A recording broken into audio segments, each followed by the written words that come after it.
niscaya Allah murka karena kemarahan orang itu.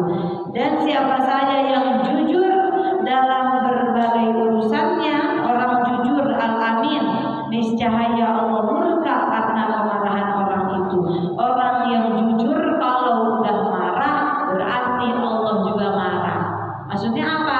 Kalau ada orang yang jujur, yang amanah, yang dia benar-benar terpercaya, memang dia nggak pernah bohong, anaknya apa adanya, polos, jujur lah gitu kan ya Bu ya.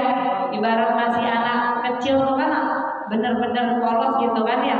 Ini orang jujur walaupun udah dewasa, udah balik tapi masih jujur. Ketika ibu buat dia marah, ibu buat orang jujur ini marah, maka Allah pun akan marah kepada ibu. Itulah intinya apa? Orang jujur itu dilindungi oleh Allah Subhanahu wa ta'ala. Kalau kita mau ada orang yang nyakitin kita, dia pun mendapatkan murka Allah. Ada orang yang benci sama kita, dia pun mendapatkan kebencian Allah. Jadilah orang yang jujur.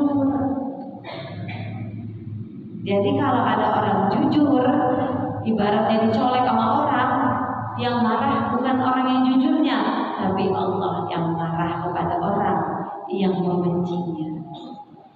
Ya, ini dalam hadis Rasulullah SAW.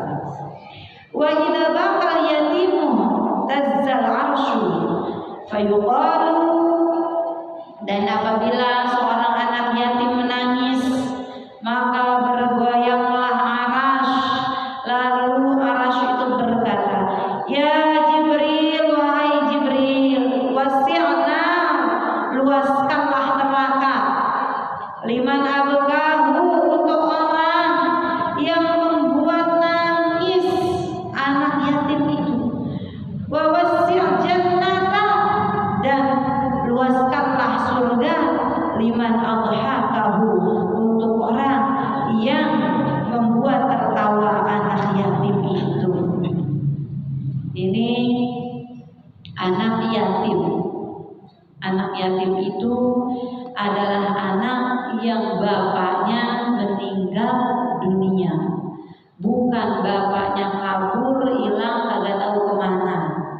Bukan bapaknya yang kawin lagi, tapi yang bapaknya meninggal dunia. Namanya anak yatim. Maka anak yatim ini kalau diganggu, kalau dibuat anak yatim ini nangis gara-gara mungkin dikatain lah atau diganggu lah, maka api neraka akan malaikat Jibril luaskan untuk orang yang nyakitin anak yatim. Sebaliknya anak yatim ini ketawa, senang, bahagia, maka surga akan diperluas untuk orang yang bisa membuat anak yatim ini ketawa bahagia. Enak banget tuh kalau kita bisa merangkul anak yatim, kita punya anak yatim, dan kita bisa mendidik anak yatim dengan baik. Di dalam kitab Ibnu Mujair, Rasulullah SAW itu disebutkan awal man yadkhulul jannah. Ya Muhammad, kamu itu adalah orang yang pertama kali masuk surga, kata malaikat Jibril. Nabi Muhammad nih girang, senang, bahagia masuk surga. Di surga belum ada orang, belum ada siapa-siapa. Pertama orang yang masuk surga Nabi Muhammad.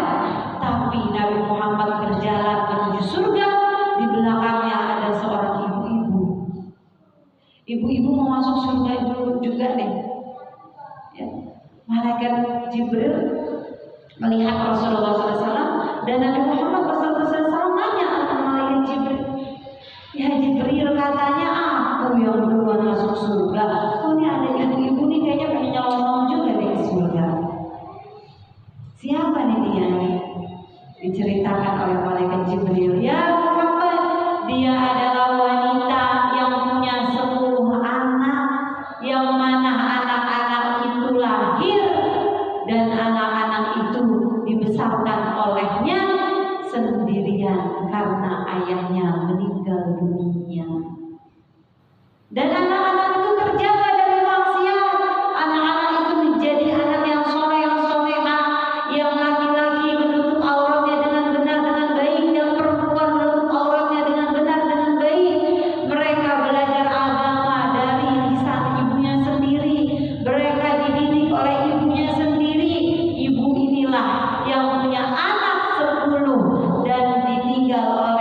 suaminya karena meninggal, berarti ibu inilah yang mendapatkan anak yatim dan dia bisa membahagiakan anak yatim sampai pada besar anak yatimnya.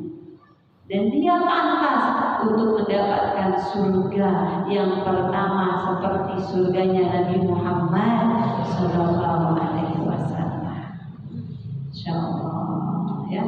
Itulah keunggulannya kita ketika punya anak yatim, anak sendiri, cucu sendiri, ponakan sendiri, sepupu sendiri. Maka memang ujiannya banyak. Kalau punya anak yatim ya, ujiannya besar kalau punya anak yatim. Kenapa? Ya karena pahalanya surga, balasannya surga. Gak mudah orang bisa masuk ke surga, sulit. Ya, maka dengan sabar, ikhlas, ridho, insyaallah. Kalau kita ngurus anak yatim dengan ikhlas ridho, kita niatnya nyenengin anak yatim, maka kita pun akan disenangkan oleh Allah Subhanahu wa taala